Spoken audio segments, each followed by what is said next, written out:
जय हिंद साथियों, आज मैं आपके लिए लेके आया हूं स्टैटिक्स जीके की क्लास जो आगामी भर्ती परीक्षाओं के लिए वेरी इंपॉर्टेंट रहने वाली है। तो हम बात करने वाले हैं स्टैटिक्स जीके के बारे में। तो अगर किसी भाई ने इस चैनल को सब्सक्राइब नहीं किया तो इस चैनल को सब्सक्राइब करें, लाइक और शेयर जरूर करें और इस क्लास को एंड तक जरूर देखें दोस्तों। तो हमारा जो सबसे पहला क्वेश्चन है वो कौन सा है कि प्रसिद्ध कढ़ाई की कला गोटा का संबंध किस राज्य से है दोस्तों। तो किस राज्य से है? झारखंड या राजस्थान या पश्चिमी बंगाल या छत्तीसगढ़। तो किस राज्य से है दोस्तों? हमारे राजस्थान से है। किस राज्य से है? राजस्थान से है। अगर कढ़ाई की बात करें गोटे की दोस्तों, तो गोटा का संबंध जयपुर, राजस्थान के जयपुर से, जो कि शेखावाटी खंडेला में इसका निर्माण के लिए प्रसिद्ध है दोस्तों। अब हम बात करें कढ़ाई और राज्य के बारे में। तो फुलकारी कला कहां की प्रसिद्ध है दोस्तों? तो फुलकारी कला कहां की है? पंजाब की है। जबकि धनिया कला कहां की है? धनिया कला गुजरात की है। और करचौबी कला कहां की प्रसिद्ध है? हमारे राजस्थान की। जबकि कसुत्ती कला कहां की प्रसिद्ध है? तो कर्नाटक राज्य की प्रसिद्ध है। कहां की प्रसिद्ध है दोस्तों? कर्नाटक राज्य की प्रसिद्ध है। नेक्स्ट क्वेश्चन की अगर बात करें तो नेक्स्ट क्वेश्चन है हमारा ऐतिहासिक भग्नावशेष। ऐतिहासिक भग्नावशेष के लिए प्रसिद्ध हम्पी कहां स्थित है? कर्नाटक में या आंध्र प्रदेश में, तमिलनाडु के अंदर या महाराष्ट्र के अंदर। तो इसका सही आंसर कौन सा है दोस्तों? तो इसका सही आंसर है कर्नाटक। कौन सा है? कर्नाटक में है। कहां पर है? कर्नाटक में। अगर हम हम्पी की बात करें तो देखो दोस्तों, ऐतिहासिक भग्नावशेष हम्पी के लिए प्रसिद्ध राज्य कौन सा है? कर्नाटक, क्योंकि ये कर्नाटक राज्य में हम्पी स्थित है दोस्तों। हम्पी एक मध्यकालीन हिंदू राज्य है। विजयनगर साम्राज्य की राजधानी है दोस्तों। किस राज्य की? विजयनगर साम्राज्य की राजधानी। और विजयनगर की अगर बात करें दोस्तों, विजयनगर की बात करें तो इसे 1336 में किसने बसाया था? 1336 में किसने बसाया था? तो हरिहर और बुक्का के द्वारा बसाया गया। हरिहर और कौन था दोस्तों? बुक्का। तो याद रखना आपको, विजयनगर किसके द्वारा बसाया गया है? तो हरिहर और किसके द्वारा? बुक्का के द्वारा। कब बसाया गया था? 1336 के अंदर बसाया गया था। कब बसाया गया था? 1336 के अंदर। अगर बात करें विजयनगर की या हम्पी की, तो किस नदी के किनारे पर है दोस्तों? तुंगभद्रा नदी के तट पर स्थित है। किस नदी के तट पर है? तुंगभद्रा नदी के तट पर स्थित है। और हम्पी नगर यहां से निकला माना जाता है दोस्तों। और वर्तमान में यह केवल खंडरों और अवशेषों के रूप में मात्र शेष बचा है। ये केवल शेष के रूप में ही मात्र बचा है। कौन? तो हम्पी बचा है दोस्तों। और हम्पी को यूनेस्को विश्व विरासत में शामिल कब किया गया था? तो ये भी आपको याद रखना है। 1986 के अंदर इसे यूनेस्को विश्व विरासत में क्या किया गया था? शामिल किया गया था। अब हम्पी की अगर बात करें दोस्तों, तो हम्पी ये है दोस्तों। हम्पी कौन सा है? ये हम्पी है। तो ये हाथियों के पीछे एक रथ जुड़ा हुआ है। किसके पीछे? हाथियों के पीछे। कृष्णदेवराय काल का ये हम्पी है दोस्तों। और कई बार ये क्वेश्चन भी पूछ सकते हैं कि हम्पी जो स्तूप है या हम्पी है वो कितने नोट पर छपा होता है? तो याद रखना मित्रों, 50 के नोट पर ये छपा होता है। कितने के नोट पर होता है? 50 के नोट पर। अब हम बात करते हैं नेक्स्ट क्वेश्चन के बारे में। तो नेक्स्ट क्वेश्चन कौन सा है? नेक्स्ट क्वेश्चन है statue of unity. Statue of unity निम्नलिखित में से किस राज्य में स्थित है? निम्नलिखित में से किस राज्य में स्थित है? तो पश्चिमी बंगाल, कर्नाटक या गुजरात या असम। तो इसका सही आंसर कौन सा हो सकता है? गुजरात। कौन सा है? गुजरात। क्योंकि स्टैच्यू ऑफ यूनिटी की अगर बात करें दोस्तों तो गुजरात राज्य में स्थित है। किस राज्य में? गुजरात राज्य में स्थित है। और यह सरदार सरोवर बांध के निकट नर्मदा नदी पर क्या है? बनाई गई है। किस नदी पर है दोस्तों? नर्मदा नदी पर। और किस बांध के पास बनाई गई है? सरदार सरोवर बांध के पास। किस बांध के पास? सरदार सरोवर। किस नदी के पास? नर्मदा नदी के पास। स्टैच्यू ऑफ यूनिटी की अगर बात करें तो ये सरदार वल्लभ भाई पटेल की क्या है दोस्तों? ये प्रतिमा है और इन्हीं को क्या है? समर्पित है। इन्हीं को क्या है? समर्पित है। और इस प्रतिमा की ऊंचाई कितनी है दोस्तों? 182 मीटर है। कितनी है? 182 मीटर, जबकि इसके मूर्तिकार का नाम क्या है? तो मूर्तिकार का नाम है Shri Ram ji, Shri Ram V Sutar, sorry Shri Ram V Sutar है दोस्तों। ठीक है, तो अब नेक्स्ट क्वेश्चन की अगर बात करें तो नेक्स्ट क्वेश्चन, सॉरी ये सरदार वल्लभ भाई पटेल जी की क्या है दोस्तों? प्रतिमा है। इन्हें किस नाम से जाना जाता है? तो लोहा पुरुष के नाम से जाना जाता है, लोहा पुरुष। अगर पूछे भारत का विश्व स्मारक किसे कहा जाता है? तो सरदार वल्लभ भाई पटेल को कहा जाता है। सरदार वल्लभ भाई पटेल जी को क्या कहा जाता है? लोहा पुरुष कहा जाता है। और सरदार वल्लभ भाई पटेल को ही क्या कहा जाता है?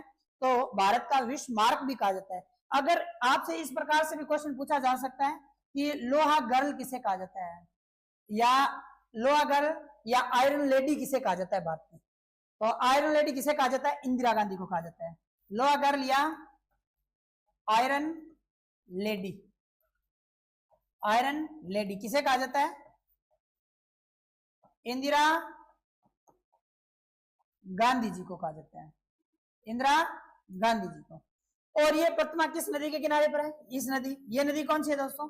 तो ये नदी कौन सी है? नर्मदा नदी है। कौन सी नदी है? नर्मदा नदी। और नर्मदा नदी ये किस राज्य में बनी हुई है प्रतिमा? तो ये है गुजरात के अंदर। किस राज्य में है दोस्तों? गुजरात के अंदर। इन्हें क्या कहा जाता है? लोहा पुरुष। और भारत का विश्व स्मारक भी इन्हें कहा जाता है। किसे?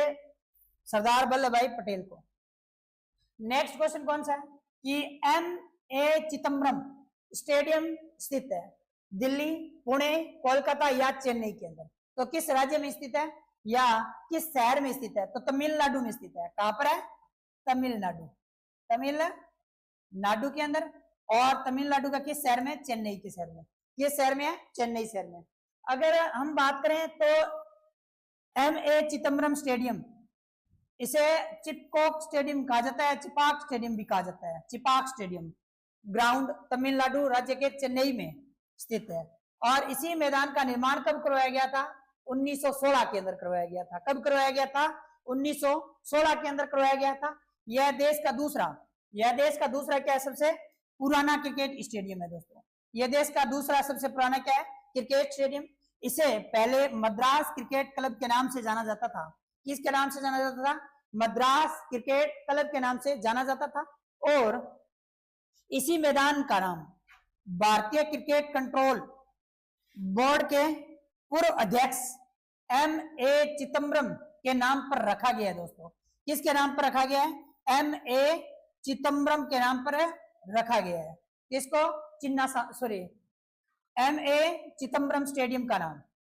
तो नेक्स्ट क्वेश्चन की अगर बात करें तो नेक्स्ट क्वेश्चन कौन सा है कि बांग्लादेश का राष्ट्रीय गान अमार सोनार बांग्ला की रचना किसने की थी?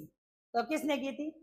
रविंद्रनाथ टैगोर जी द्वारा, या काजी नजरुल इस्लाम द्वारा, या मोहम्मद इकबाल के द्वारा, या सरोजनी नायडू के द्वारा?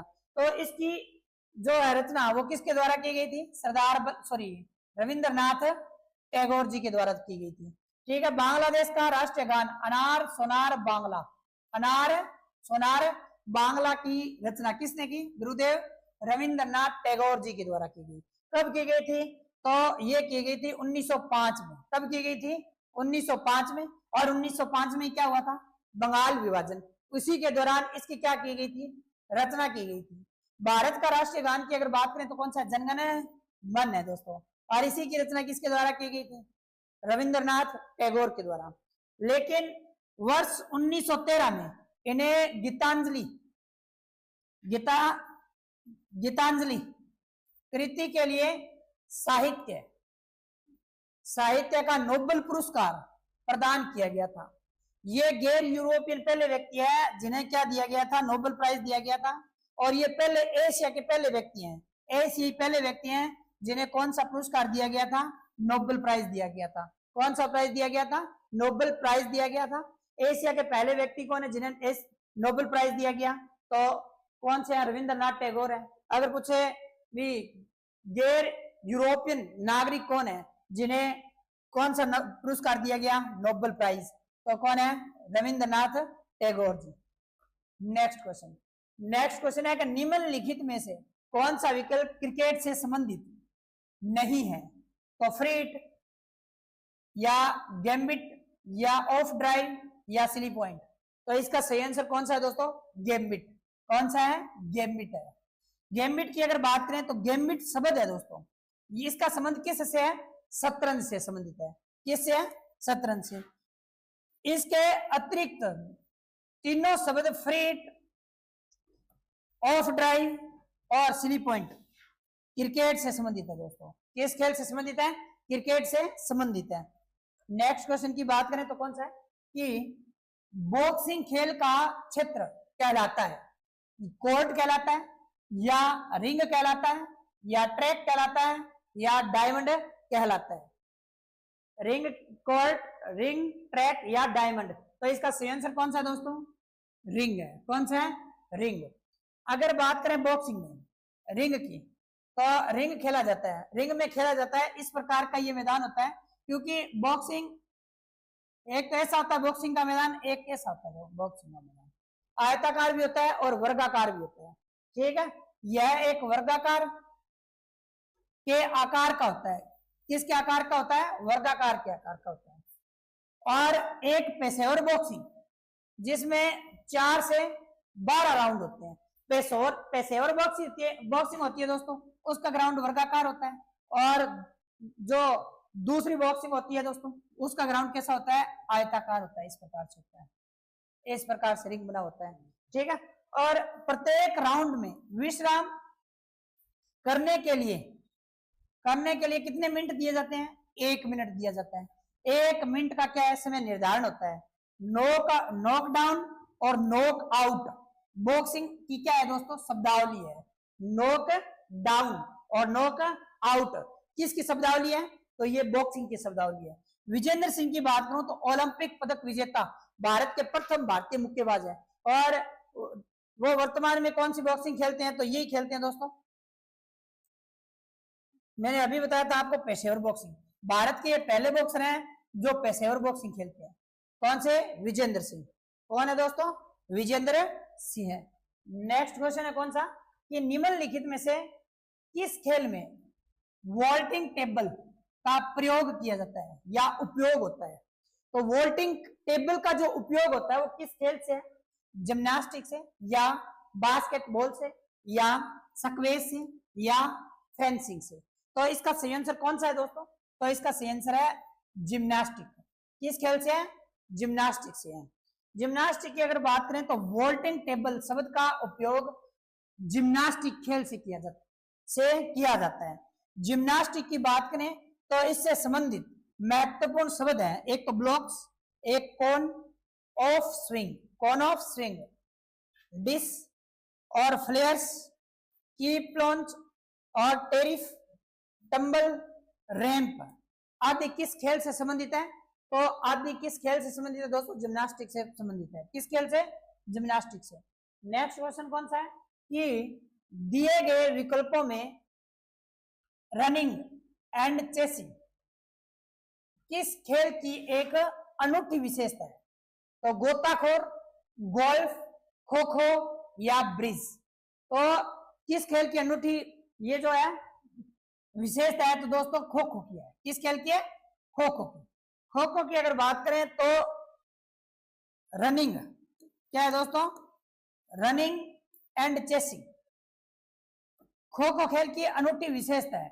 खो खो खेल की बात करें तो मैदानी खेलों के लिए सबसे प्राचीनतम रूपों में से एक है, जिसका उद्भव प्राग ऐतिहासिक भारत से माना जाता है।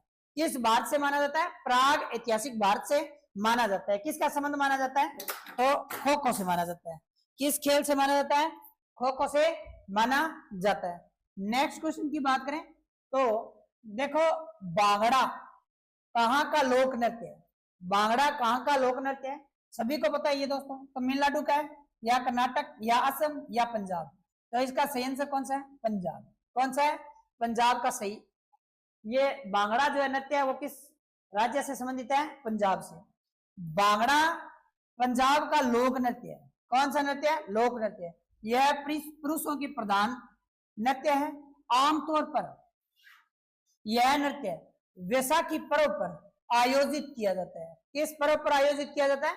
वैसाखी पर्व पर आयोजित किया जाता है। और पंजाब राज्य से संबंधित अन्य लोक नृत्य, एक तो कौन सा है दोस्तों, झूमर, एक लुड्डी, एक है जुल्ली, और एक कौन सी है, ये जुल्ली है दोस्तों, और एक कौन सी है, डक्का, और एक है धूमल। पुरुष के लोक नृत्य हैं। किसके लोक नृत्य हैं, पुरुष के लोक नृत्य हैं। नेक्स्ट क्वेश्चन की अगर बात करें तो नेक्स्ट क्वेश्चन कौन सा है, नेक्स्ट बस इतने ही क्वेश्चन थे दोस्तों। ये किसका चित्र है, तो ये है बांगड़ा। कौन सा है, बांगड़ा। तो आज के लिए बस इतना ही। अगर ये क्लास आपको अच्छी लगी है तो ज्यादा से ज्यादा शेयर, सब्सक्राइब और लाइक करना ना भूलें, और इस क्लास को एंड तक जरूर देखना है दोस्तों। धन्यवाद।